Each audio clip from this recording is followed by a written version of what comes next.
afternoon, I'm Mai Rodriguez. Today on Newsfeed at noon, was there an agreed ceasefire? U.S. President Donald Trump and Iran issue conflicting claims in the war in the Middle East. President Bongbong Marcos orders the destruction of billions of pesos worth of shabu found floating off Luzon's coast.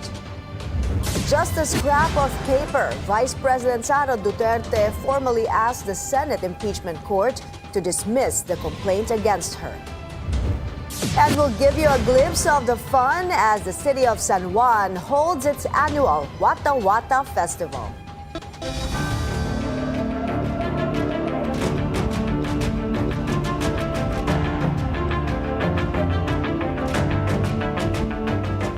We begin with the war in the Middle East as confusion surrounds U.S. President Donald Trump's ceasefire announcement. Trump has said Israel and Iran have agreed to a complete and total ceasefire. He claims the truce will be phased in over 24 hours and will formally end the 12-day war. Iran's foreign minister denies they have agreed to a ceasefire but says Tehran does not intend to continue its strikes if Israel stops attacking. An unnamed senior Iranian official, meanwhile, confirms to Reuters that Iran is agreeing to the Qatar-mediated U.S. proposed ceasefire with Israel. Before Trump's announcement, Iran fired missiles at a U.S. airbase in Qatar in response to U.S. strikes on its nuclear facilities. The airbase is America's largest in the Middle East. As confusion surrounds the supposed ceasefire agreement, President Trump stands by his announcement. In a post, he says both Israel and Iran came to him almost simultaneously to agree to peace. But as Trump spoke, there was still no confirmation from Israel. Iran had also just launched 2 volleys of missiles towards Israel in the early hours of Tuesday. Meanwhile, all repatriating OFWs whose flight was delayed in Qatar are safe and sound. That assurance from Migrant Workers Secretary Hans Kakdak, who says Philippine embassy officials are on the ground to assist them. Our kababayans were stuck at Doha Airport after Qatar temporarily closed its airspace due to the conflict.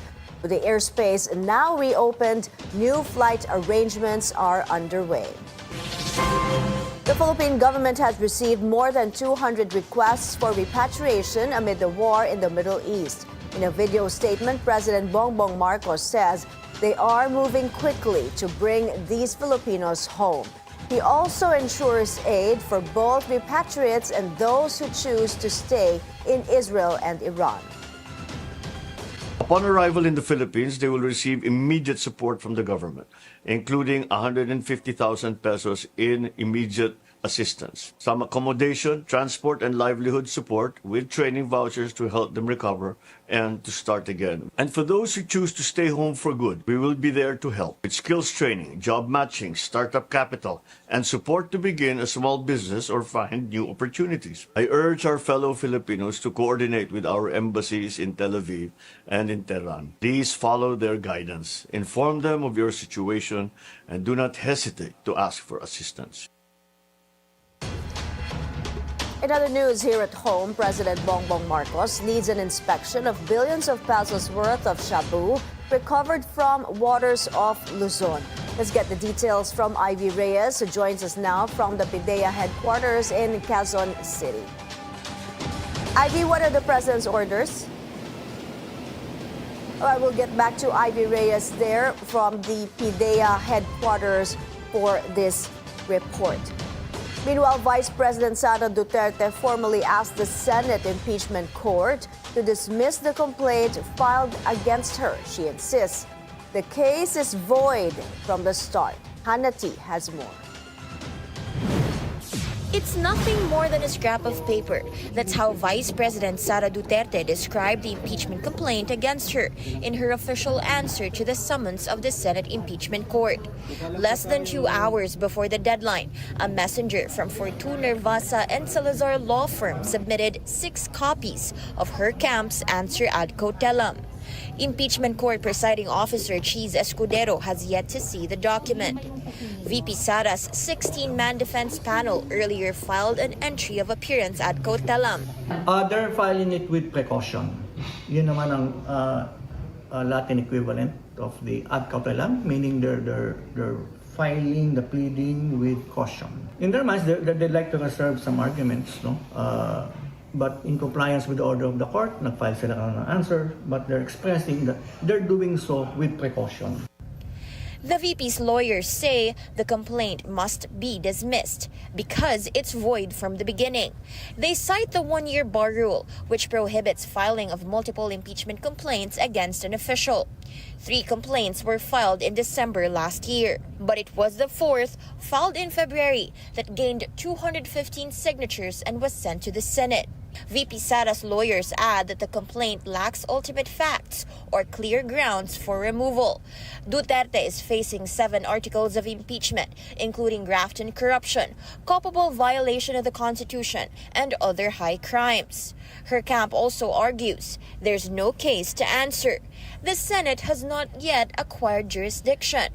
No articles of impeachment have been formally presented in plenary, a key step before a trial can begin. They also point out that even the impeachment court in an earlier 18-5 vote returned the complaint to the House, asking for proof that one-year rule wasn't violated and that the new Congress is willing to prosecute. The House had earlier filed a resolution saying the complaint was constitutional. The final page makes it clear VP Sara enters a formal plea of not guilty, but she's not backing down. Her lawyers are asking the court to first resolve the legal defenses and then dismiss the entire case. Hannah Tia, Billionario News Channel. Australia is now being considered as a possible host country for detained former President Rodrigo Duterte. Vice President Sara Duterte made that revelation during an interview in Melbourne. She said she sent an informal message to Australian Foreign Minister Penny Wong, but they have yet to meet. The former president's lawyers have asked the International Criminal Court to grant interim release, saying a country is ready to receive him. He is currently detained at The Hague for alleged crimes against humanity in connection with his bloody war on drugs. Senator Robin Padilia also pushing for the release of former President Duterte. Padilla is set to refile a resolution calling for Duterte's immediate repatriation. The resolution seeks to, quote, express the sense of the Senate and foster reconciliation and national unity. It also aims to supposedly refocus government efforts to address pressing needs, assert Philippine sovereignty, and reaffirm the country's right to investigate and prosecute its own citizens. Padilla, a known Duterte ally, filed the resolution on Monday, but the Senate rejected it as the 19th Congress already adjourned. The 20th Congress will convene on June 30th. It has been 4 years since former President Benigno Aquino III died at the age of 61. He served as the 15th President of the Philippines. This morning, family, friends, and former cabinet members gathered at the Manila Memorial Park to remember him. Joash Malimban is on the scene for us, and he joins us now for the details. Joash, what can you tell us? A solemn mass was held at the Manila Memorial Park and Crematory to mark the 4th death anniversary of former President Noynoy Aquino. The tomb of the late president resting beside his parents, former President Cory Aquino and former Senator Ninoy Aquino, was adorned with yellow flowers. Family, friends, and former officials from the Aquino administration gathered for the commemoration, most of them wearing yellow, the family's symbolic color. Among those present were former presidential daughters Bolsie Aquino Cruz and Viel Aquino D, Joshua Aquino, son of Chris Aquino, and Kiko Aquino D. Former officials including ex-Executive Secretary Paquito Ochoa, former Defense Secretary Voltaire Gazmin, and former Undersecretary Raymar Phil were also in attendance, along with Aquino ally and Congressman Edgar Erice. Also spotted was Mar Rojas, Aquino's endorsed presidential bet in the 2016 elections, and former Interior Secretary. In his homily, the presiding priest urged the crowd to carry on the values of truth, justice, and freedom, principles former President Aquino stood for. Yellow banners and blooms filled the ceremony, symbolizing enduring support for the late president's legacy. George, aside from the Mass, are there any other events to mark President Noynoy Aquino's 4th death anniversary?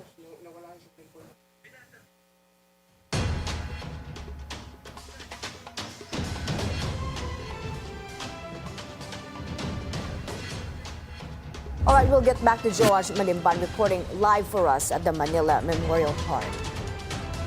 We have to take a breather. Still to come, Filipina tennis star Alex Ayala advances in the Eastbourne Open main draw. That and more when Newsfeed at noon returns. Stay with us.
Back in Newsfeed at noon.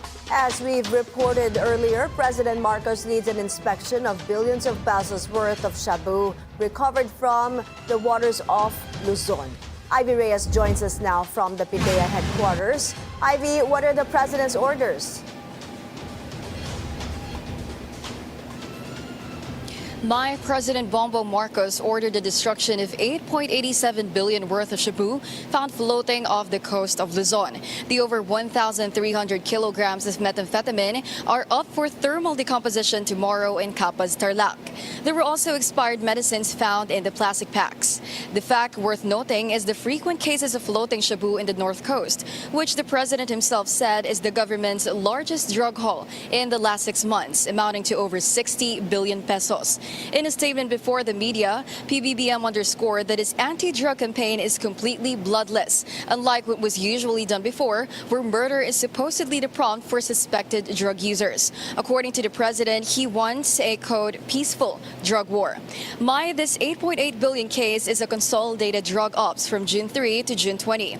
And just this week, some 10 billion worth of floating shabu were apprehended in Zambales. PIDEA believes that this floating shabu case originated from Myanmar-based Samgor, an international drug cartel notorious for dropping shabu in coastal areas.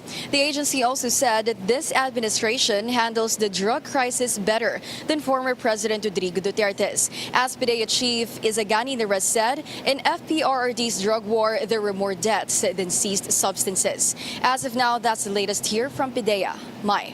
Thank you, Ivy Reyes, reporting to us live from the PIDEA headquarters. A magnitude 6.3 earthquake jolts Davao Oriental. The tremor struck 341 kilometers off the town of Banganga. Intensity 3 was felt in the city of Bislig in Surigao del Sur and Tarragona and Boston in Davao Oriental. Meanwhile, intensity 2 was recorded in areas in Surigao del Sur, Sarangani, Cotabato, Davao del Norte, and Davao City. PVOX warns of aftershocks.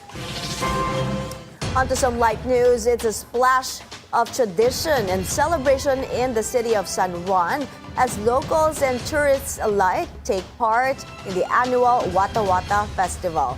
Andrea Salve is there and she joins us now live. Andrea, have you managed to stay dry out there?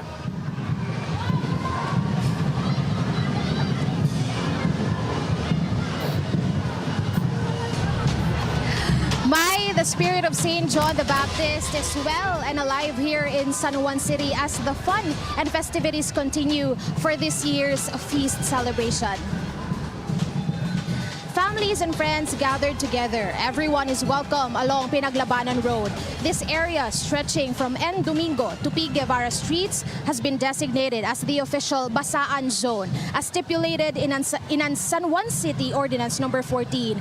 The ordinance outlines strict guidelines for the Wattah Wattah Festival, a measure aimed at preventing the issues and controversies that arose in past celebrations. Under the ordinance, Basaan activities are only allowed within the Basaan Zone and strictly from 7 a.m. to 2 p.m. The use of dirty water, water bombs, and high-pressure hoses is strictly prohibited.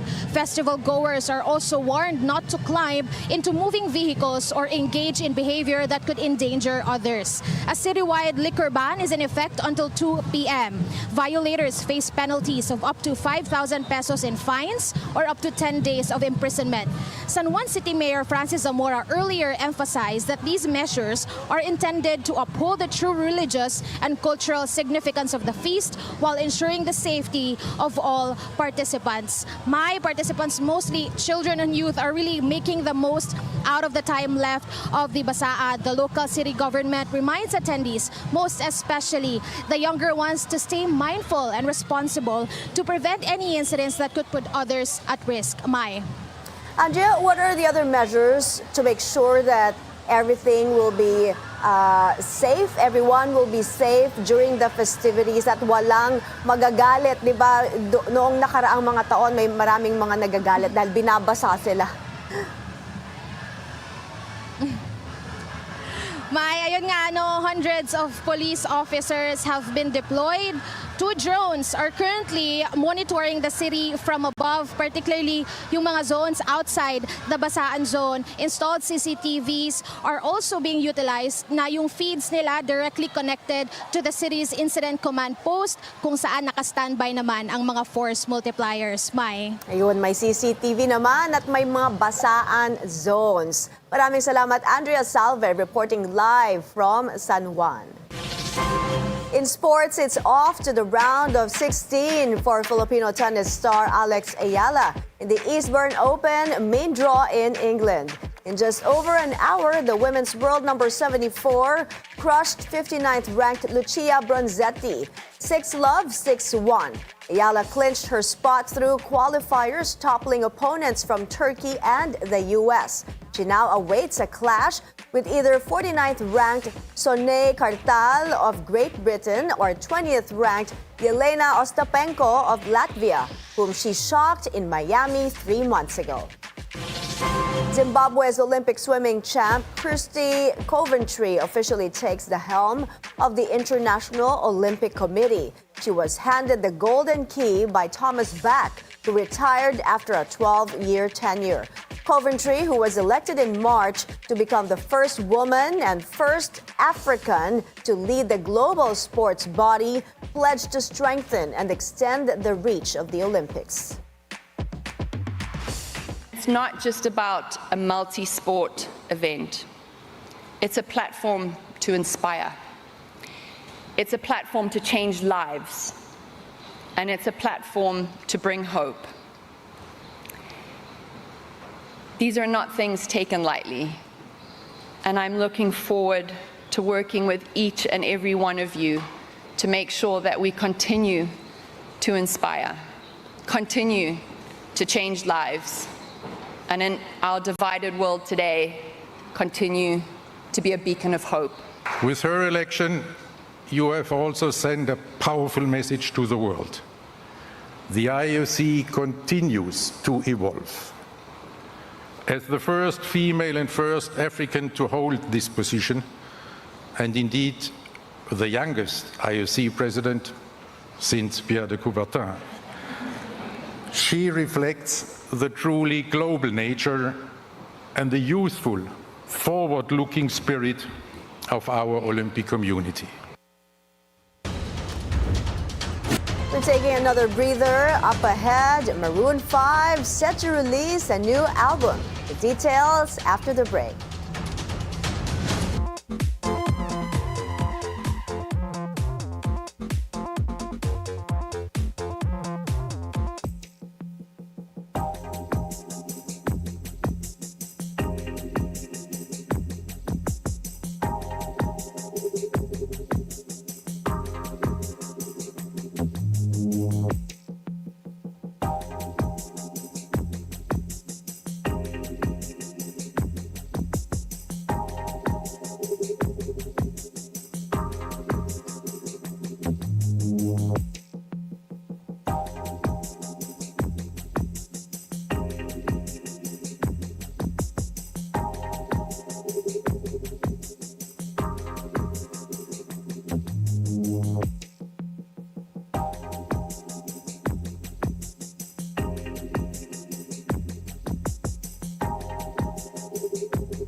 New music alert from American pop rock band Maroon 5. The six-member group announced their 8th studio album titled Love Is Like. It will be out August 15th. It features their current single Priceless with Lisa of Blackpink. Maroon 5 also recently released a new song off the album titled All Night, available now on all music streaming platforms. This comes ahead of their U.S. tour, which kicks off October 6th in Phoenix, Arizona. Also hitting the road, Black Eyed Peas, the pop rap group, got their tour started with a sold-out show in France, drawing over 30,000 fans. Filled with energetic performances and dazzling visuals, the event proves how timeless their chart-topping hits have become. You know, after 9/11, we made Where's the Love and Let's Get Started. After the recession and the housing crisis, we did I Got a Feeling. After COVID, we did Mamacita, Girl Like Me, and Vida Loca. And so, you know, we're going to respond. The Black Eyed Peas will also perform in Manila in August, marking their first concert in the Philippines in nearly 14 years. The stars of the new F1 film walk the red carpet in London for their European premiere. Leading the cast is Brad Pitt, who stars as an unruly racer for hire tasked to help a struggling Formula One team. F1 is directed and co-written by Top Gun Maverick filmmaker Joseph Kosinski. It was partly filmed during Formula One Grand Prix weekends, with scenes shot on the circuits during breaks and real drivers also appearing on screen. F1 begins its global cinematic rollout on June 25th. And over to the U.S., where Martha's Vineyard is celebrating 50 years since the iconic film Jaws was shot on location. The island is alive with festivities, inviting fans to explore filming sites and see original props and replicas up close. The celebrations will reportedly continue through October with a full slate of events aimed at honoring the film's legacy. I'm a huge Jaws fan, love Steven Spielberg, Richard Dreyfuss, the whole 9 yards. I don't know, I'm from New Bedford, Mass. It's a big fishing town, and my buddies and I have always loved Jaws. Just the overwhelming feeling of just immersed in a subject of man versus beast, the music, the photography, the scenes, everything just culminates into a magnificent film. And those are the news this hour. I'm Mai Rodriguez. Stay with the Billionaire News Channel. Good afternoon.